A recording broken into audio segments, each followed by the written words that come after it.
Hello everyone, welcome to my YouTube channel. For today's video, I would like to share my personal experience about my N-400 or citizenship interview. So without further ado, let's get started.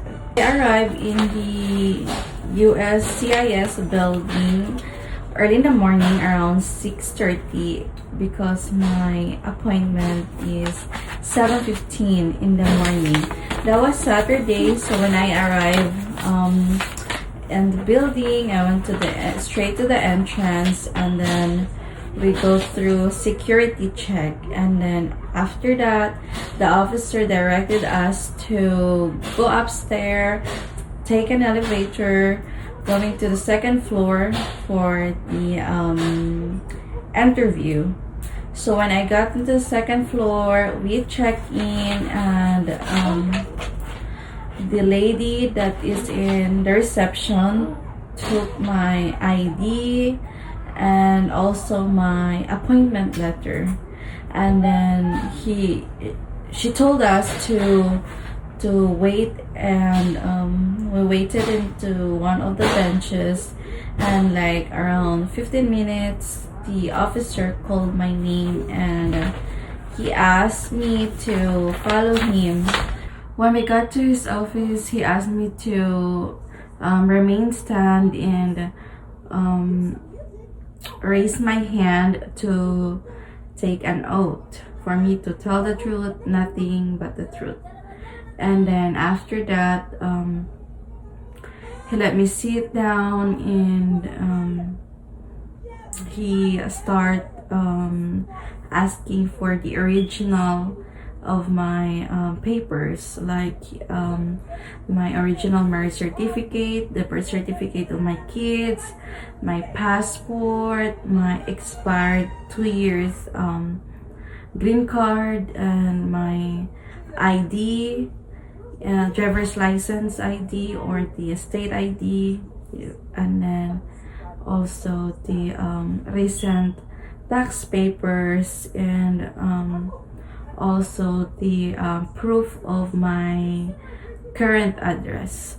He also asked if anything has changed after I submitted my application, like a new employment, or moving to the new address, or a recent trip outside the United States. That is anything that is not stated in my N-400 application. So after the officer took all the papers, he told me that we are going to do the reading and writing first. So for the reading, he asked me to read a sentence, which is, "The president lives in the White House." That was the sentence that he asked me to read. And then we proceed to the writing, which is, he asked me to write it down into the iPad. The sentence was, "The White House is in the Washington, D.C." So it's very easy, guys, but it is important. So after the reading and writing test, we proceed to the civic test. So he told me that he's going to ask up to 6 to 10 questions. If I answer 6 questions correctly, automatically you pass, the civic test. So the first question was, what is the supreme law of the land? And then the second one is, who makes the federal law? Third was, when do we celebrate Independence Day? The fourth one is, why does the flag has 50 stars? The fifth question is, how many senators are there? The sixth question was, what are the two parts of the U.S. Congress? So I answer all the 6 questions straight correctly.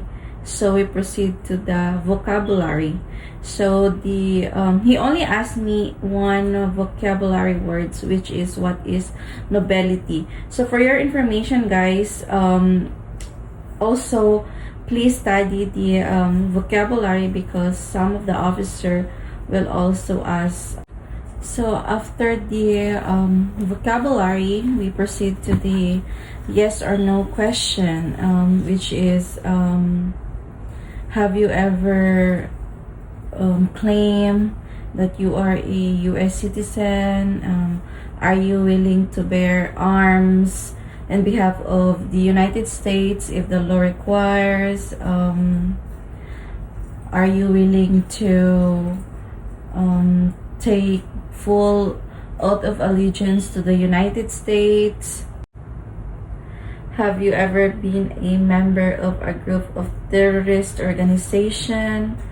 Have you ever been arrested, committed a crime?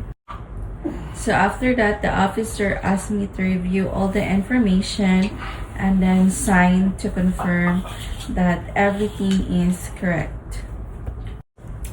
Then he told me that you passed the writing, reading, and also the civic test. Congratulations. I will recommend your application for approval. Then he handed me a paper which is the result of the test. So after that, guys, he told me to go to the first floor for my oath-taking ceremony. So yes, guys, you heard it right. I did also my oath-taking the same day. Because mostly of the applicants, after the interview, the officer will told them to wait for your appointment schedule for your oath-taking ceremony. Overall, it took around 2 hours and a half, including the waiting time. So that's all for today's video, guys. If you have more questions, just comment down below, and I hope that you guys learned something from my experience. Thank you so much for watching. Have a great one, everyone.